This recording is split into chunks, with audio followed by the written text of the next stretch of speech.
आइए जानते हैं आज के प्रमुख अंतर्राष्ट्रीय खबरों को। पहले एक नजर हेडलाइंस पर। भीड़ से पटा नई दिल्ली स्टेशन, चीखते चिल्लाते लोग, भगदड़ का वो मंजर जिसे देख रोंगटे खड़े हो जाएंगे। 116 भारतीयों को लेकर लौटा अमेरिका का दूसरा विमान। अरविंद केजरीवाल के साथ शीश महल का क्या होगा, दिल्ली के अगले सीएम वहां रहेंगे। मुझे कोई पछतावा नहीं, रघुराम ने इंडियाज गॉट टैलेंट विवाद पर तोड़ी चुप्पी। क्लर्क से जीएम बने हितेश मेहता ने कैसे गायब किए 122 करोड़ रुपए। दिल्ली सीएम की रेस से बाहर हुए प्रवेश वर्मा, एक महिला समेत ये 3 नाम सबसे आगे। फिलिस्तीनी कैदियों ने इजराइल की कैद से रिहा होते ही क्यों जला दी अपनी जर्सी। यूरोप पर हमला करने की तैयारी कर रहा रूस, यूरोपीय सेना बनाने की जरूरत। दुनिया भर में छावा की छाप, 2 दिन में वर्ल्ड वाइड हुई कमाई। और दिल्ली कैपिटल्स का जीत से आगाज, मुंबई इंडियंस को आखिरी गेंद पर हराया। नई दिल्ली रेलवे स्टेशन पर शनिवार रात भगदड़ जैसी स्थिति बनने से प्लेटफॉर्म संख्या 14 और 15 पर अफरा तफरी मच गई, जिसमें कम से कम 18 लोगों की मौत हो गई और कई लोग घायल हो गए। रेलवे पुलिस उपायुक्त ने आधिकारिक बयान में बताया कि जब प्रयागराज एक्सप्रेस ट्रेन प्लेटफॉर्म संख्या 14 पर खड़ी थी तब वहां भीड़ थी। इस घटना की तस्वीरें भी सामने आई है, जिसमें दिख रहा है कि भारी भीड़ कैसे अचानक भगदड़ में बदल गई। अधिकारी ने बताया कि स्वतंत्रता सेनानी एक्सप्रेस और भुवनेश्वर राजधानी एक्सप्रेस देरी से चल रही थी और इन ट्रेनों के यात्री भी प्लेटफॉर्म नंबर 12, 13 और 14 पर मौजूद थे। उन्होंने बताया कि रेलवे द्वारा हर घंटे 1500 सामान्य टिकट बेचे जा रहे थे, जिसके कारण स्टेशन पर भीड़ बढ़ गई और स्थिति बेकाबू हो गई। प्लेटफॉर्म नंबर 14 और प्लेटफॉर्म नंबर 16 के पास एस्केलेटर के पास भगदड़ मच गई। यह घटना रात करीब 9:55 पर हुई, जिसके बाद आपात प्रक्रिया की आवश्यकता पड़ी। दिल्ली अग्निशमन सेवा प्रमुख अतुल गर्ग ने बताया कि अधिकारियों ने तुरंत बचाव दल भेजा और राहत प्रयासों में सहायता के लिए दमकल की 4 गाड़ियों को घटनास्थल पर भेजा गया।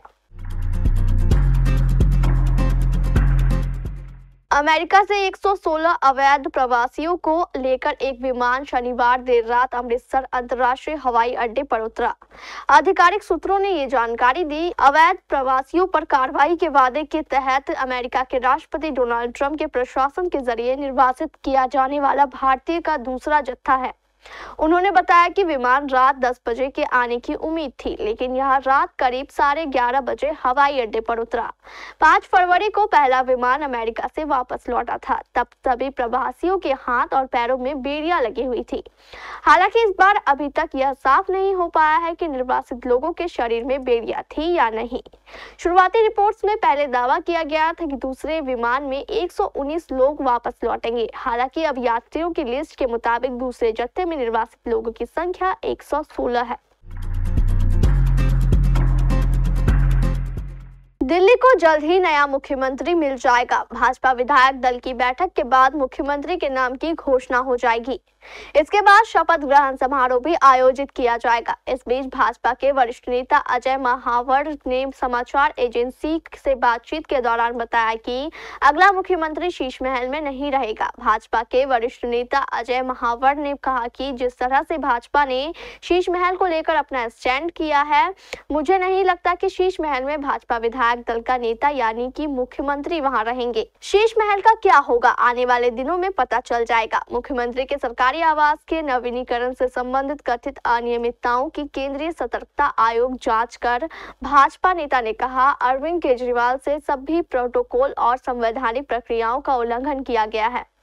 उन्होंने परंपराओं की भी अवहेलना की है और जो उन्होंने खुद कहा है कि उन्हें अपना जीवन कैसे जीना चाहिए, उनके खिलाफ गए हैं।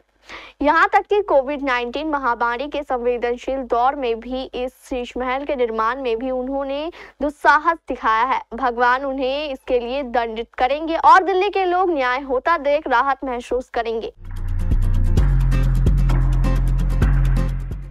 इंडियाज गॉट टैलेंट विवाद दिनों दिन बढ़ता जा रहा है। रणवीर इलाहाबादिया से लेकर समय रैना, जसप्रीत सिंह और अपूर्वा मखीजा बुरी तरह फंसे हुए हैं। खबर है कि सभी ने अपने बयान दर्ज कराया है। इसमें रघुराम का भी नाम शामिल है। उन्हें भी पुलिस स्टेशन में पेश होने के लिए कहा गया था। 13 फरवरी को उनसे महाराष्ट्र साइबर पुलिस ने पूछताछ की। अब अपना बयान दर्ज कराने के बाद रघुराम ने एक पोस्ट किया है। अपने इंस्टाग्राम अकाउंट पर रघुराम ने कहा, मुझे IGL का हिस्सा होने का कोई अफसोस नहीं है। इसके अलावा उन्होंने बताया कि कैसे वह चाहते थे कि इंडियाज गॉट टैलेंट पर कुछ जोक्स शामिल ना किए जाए, क्योंकि इससे कई लोगों को ठेस पहुंची है। उन्होंने कहा कि किसी शो में पैसे देकर आने वाले दर्शकों की संवेदनाएं यूट्यूब के बड़े दर्शकों से अलग हो सकती है। हो सकता है मैंने एपिसोड से कुछ जोक्स बाहर रखे हो, लेकिन मैं समय या मेकर्स को यह बताने वाला कोई नहीं हूँ कि कौन से जोक्स रखने हैं और कौन से अगर है तो वो बीप करने हैं। ये उनका फैसला है और मुझे यकीन है कि वह इस जिम्मेदारी को हल्के में नहीं लेंगे। न्यू इंडिया कॉर्पोरेटिंग बैंक में हुए 122 करोड़ के घोटाले का मास्टरमाइंड बैंक का तत्कालीन जनरल मैनेजर हितेश मेहता है। अक्टूबर में बैंक से रिटायर हुए हितेश मेहता साल 2020 से लेकर 2025 के अंत तक बैंक के लॉकर से पैसे निकालता रहा और बैंक को इसकी भनक तक नहीं लगी। RBI अगर बैंक का फिजिकल वेरिफिकेशन ना करता तो यह घोटाला दबा ही रहता। मुंबई पुलिस ने हितेश मेहता को गिरफ्तार कर लिया है। हितेश मेहता ने new India co operative bank में अपना करियर क्लर्क के रूप में शुरू किया था। कई प्रमोशन के बाद वो जनरल मैनेजर बन गया। उसके पास दादर और गोरेगांव ब्रांच की जिम्मेदारी थी। अकाउंट हेड होने की वजह से बैंक का कैश मेहता ही संभालता था। RBI की जांच में बैंक प्रभादेवी कार्यालय की तिजोरी से 112 करोड़ रुपए गायब मिले तो गोरेगांव कार्यालय की तिजोरी से 10 करोड़ रुपए गायब हुए थे। दिल्ली विधानसभा चुनाव के नतीजे घोषित हुए 1 हफ्ता हो गया है। अब इंतजार है दिल्ली के नए मुख्यमंत्री के ऐलान का। माना जा रहा है कि 19 फरवरी को नए CM का शपथ ग्रहण समारोह होगा। इसी के साथ नई सरकार का गठन भी। इस बीच बड़ी खबर ये सामने आ रही है कि प्रवेश वर्मा का नाम मुख्यमंत्री की रेस से बाहर हो सकता है।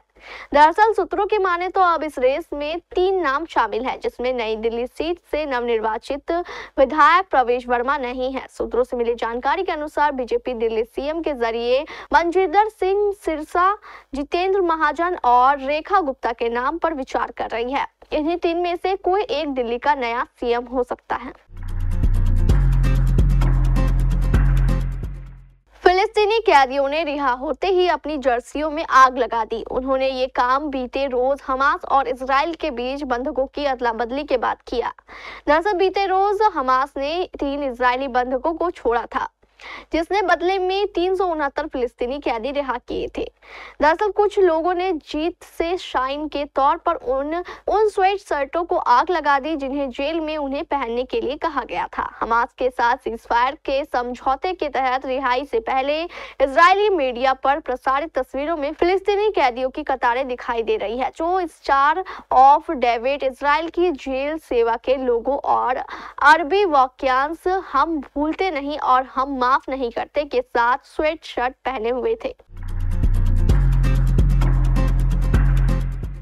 यूक्रेन के राष्ट्रपति वोलोदिमीर ज़ेलेंस्की ने यूरोपीय देशों की अपील की है कि उन्हें एक संयुक्त सेना बनाने की जरूरत है। म्यूनिख सुरक्षा सम्मेलन में अपने संशोधन में ज़ेलेंस्की ने आशंका जताई है कि अमेरिका यूरोप के मुद्दे को न भी कह सकती है और अगर ऐसा होता है तो यूरोप की सुरक्षा के लिए गंभीर खतरा पैदा हो सकता है। ज़ेलेंस्की ने यह भी दावा किया है कि उन्हें अपनी खुफिया एजेंसी से पता चला है कि रूस इन गर्मियों में ही यूरोप को निशाना बनाने की तैयारी में है। यूक्रेनी राष्ट्रपति ने कहा, मुझे विश्वास है कि यूरोप के लिए अब अपनी खुद की सशस्त्र सेना बनाने का समय आ गया है। ईमानदारी से कहूं तो अब हम इस बात से इनकार नहीं कर सकते कि अमेरिका उन मुद्दों पर यूरोप को नहीं कह सकता जो उसके लिए खतरा पैदा कर सकते हैं। मीडिया रिपोर्ट्स के अनुसार ज़ेलेंस्की ने जोर देकर कहा कि यूरोपीय एकजुट होने और एक समान विदेश रक्षा नीति बनाने की जरूरत है, जो अमेरिका को दिखाए कि ब्लॉक अपनी सुरक्षा के लिए गंभीर है।